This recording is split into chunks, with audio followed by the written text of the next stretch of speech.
I'm Fiona Betts, we're both park wardens. I've been here since July 2003, so 12 and a half years. My name's Jimmy Oliver. I've been with the council 34 years nearly, but I started here last November. We had our 130th anniversary this year. And we had the Duchess of Northumberland to officially open it.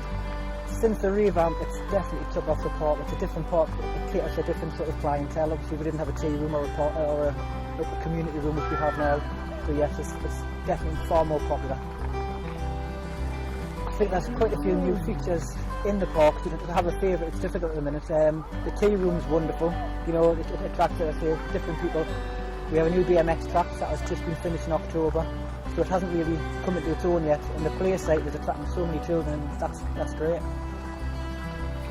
Yeah, I think one of my favourite features is the bandstand, which they had originally, and it's been put back in with the HLF funding. The future for the park is we have to maintain it for at least 10 years. That's part of the Heritage Lottery funding. And beyond that we have the New Friends of Northumberland Park, which is a volunteer group who have lots and lots of ideas, and we're working with them to create a labyrinth. We're hoping to, at the back of the park there's the old railway, old wagonway I believe it is, actually not a railway, which we're hoping to re-establish a part of the station on and do some kind of interpretation of that. Yeah, as I say, I'm fairly new, I've been here for 12 months. A lot of concerns with the amount of trees that was taken out when they were doing the park, but everybody has said that's one of the major features now, because it's opened the park up, people feel less vulnerable and they can see a lot more.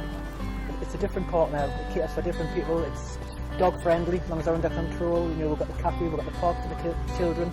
There's more staff now thanks to the Heritage Lottery funding. There's an assistant park keeper and a park keeper as well as us two wardens. So it's a lovely park to come and visit.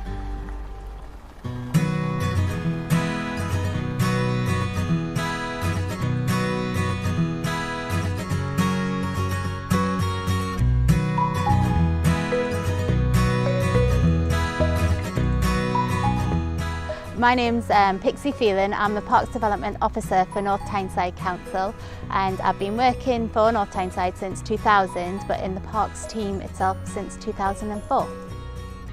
This park, Northumberland Park, has got the most interesting history of all of them, I think. It dates back to medieval times, where we've got the remnants of a leper hospital, and fantastically we've had a really substantial grant from Heritage Lottery Fund which has restored it back to its glories. The process of the reconstruction has been very long and quite sort of tough in some places.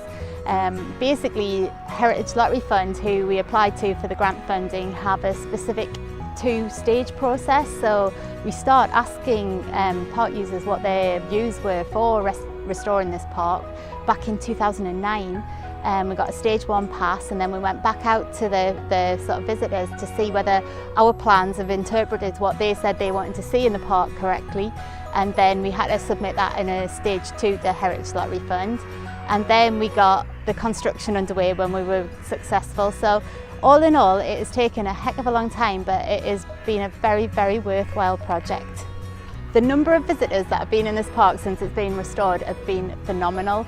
We always were a popular park, but it was mainly with sort of local residents and the dog walkers.